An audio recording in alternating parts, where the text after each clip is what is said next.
Hello everybody and welcome back to the channel. You'll probably notice in this video quite a dramatic loss in quality of the video. Probably be less quality and also the audio won't be as good. It's because I'm not using my phone, I'm using my actual camera, which is very old because my phone keeps running out of storage because it's also very old.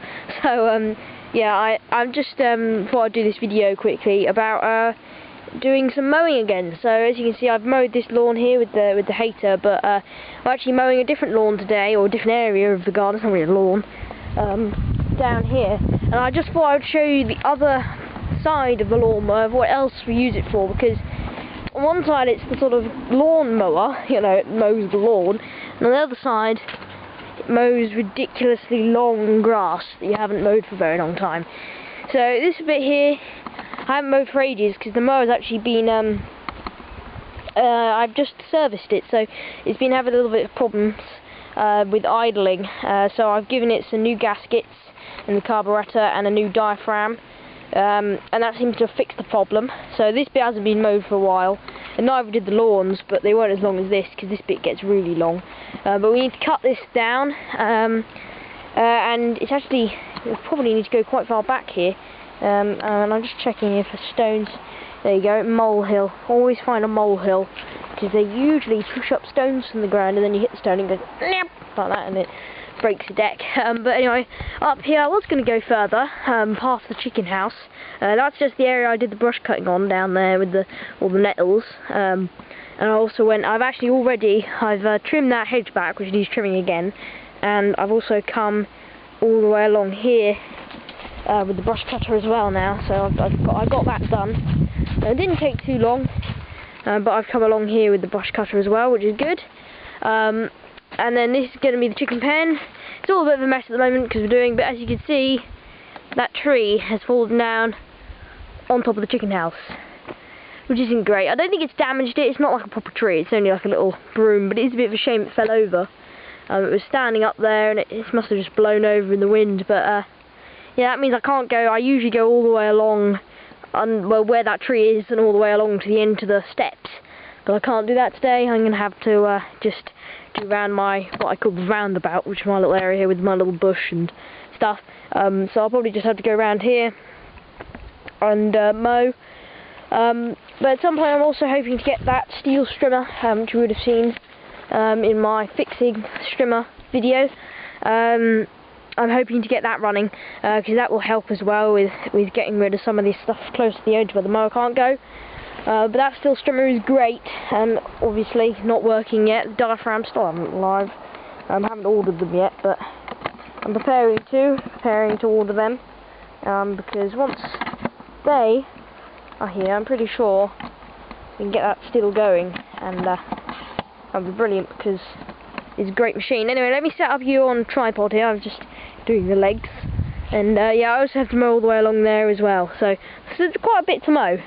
But I'll set you up on tripod, and I'll take a little video here of me mowing this area. Let's go. Important thing to say: when refilled, move the mower before starting it. Move the mower away from where you filled.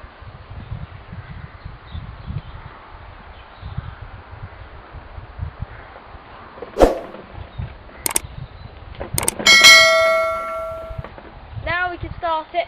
That's where I filled it. That's where I'm starting it.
well to turn it off, but I accidentally let go of the dead man, so never mind. But it's done pretty well. An old mower, but I think really I should finish this off with the strimmer if I do get that steel going eventually. I mean, we do have another strimmer, of course. It's not like that's the only one that's steel. We got an Alpine, but it's a great big one, yellow Alpine one. But I just can't really use it myself. I mean, I can get my dad down here to come and do it, but I don't really have the time. So it'd be good to get that still going because it's sort of right size, and finish off because it's this bit here is a rock border, and this bit here. I'll just kind of come around and show you. Yeah, there's this bit here, which is like a sort of bank, and you just really can't get there with the mower because most of this is molehill. There's some mole who lives in this garden, and he makes molehills everywhere. Look how many molehills he's made. And I mean, I'm glad there's a mole here because moles are good things to have. But I'm kind of sad because we've also got a cat. I don't want him to catch a mole, but it does mean when you're mowing, you're going to find you've got the fear of finding a molehill in the grass, and because he usually pushes it up like small stones, and they're the ones that kill it for the mower. You probably heard a few going through it. I mean, it's just not great, but strimmers, they don't mind molehills and rocks. Well, at least most strimmers won't, especially the steel. Just come along here, all the way along this bank. Not up there. That's our border that needs clearing out again. Always needs clearing out. But I'm going to just trim the edge bit here at the bottom of the border, because there's big stones like this all the way along, and I want to reveal them. Get rid of this, get rid of that ball, and put that somewhere. And also up on this rock as well. Another rock there that needs clearing out. And I could get rid of these stingers. Couldn't quite get there with the mower because there's also a stone in there somewhere. So I'll trim those over. And maybe up here as well, all the way along. But of course there's the tree, so we're going to have to get rid of that at some point because it's definitely in the way. Nasty tree. This area needs brush cutting, but we've got some lovely evening primrose coming up here, which are these great big ones coming up like that. And what really don't want to get rid of those really, but it does need a trim at some point. And then there's some more broom coming up here, which is good because that broom's fallen down. So we need some broom. So that broom's coming up. Might have to chop some of that back though. Don't want loads of broom, because this will happen, and it'll fall down on your chicken house. And then we might actually have chickens, and might fall on a chicken, and that would definitely not be good. But yeah, I've gone down here, 2 rows down here, 2 mower widths. I mean, it should really be 1 mower width, but I went for 2 because I could fit the mower out just here by the fence. I'll probably trim down the edge of the fence as well. That needs digging over again. I need to get the edging spade on that, and the ordinary spade, dig that out. This doesn't look too bad. Going down like that, I don't think that looks too shabby. But anyway, I better stop this before my camera runs out of storage, which would be hilarious. But yeah, that Hayter is a great thing. I do recommend them. I mean, I think they're actually pretty expensive, these old mowers. They actually do still go for quite a lot of money, because they are really great mowers, and they're Hayters as well.